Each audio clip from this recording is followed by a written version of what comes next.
எனக்கு கூட இந்த எனுமரேஷன் ஃபாரம் கொடுத்துருக்குறாங்க. உங்களில் சில கையிலையும் இந்த ஃபாரம் இந்நேரம் வந்து சேர்ந்துருக்கும். இதில் முதல்ல நம்முடைய விவரங்களை கேட்குறாங்க.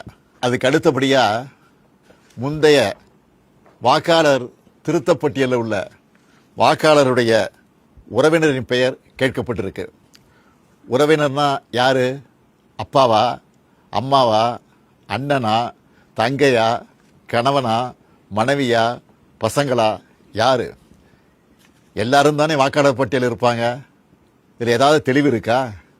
வாக்காளருடைய உறவினர் பெயர்னு சொல்லப்பட்டிருக்கக்கூடிய இடத்துல முதல்ல பெயரும் பிறகு வாக்காளரின் புகைப்பட அடையாள அட்டை எண் என்றும் கேட்கப்பட்டிருக்கு. மூன்றாவதா மீண்டும் உறவினர் பெயர்னு கேட்கப்பட்டிருக்கு. முதல்ல யார் பேரை எழுதணும்?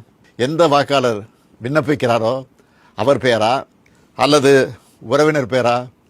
சின்ன தப்பு இருந்தால் கூட தேர்தல் ஆணையம் அந்த படிவத்தை ஏற்றுக்காம வாக்காளர் பட்டியலிருந்து பெயரை நீக்கிற ஆபத்தும் இருக்குது.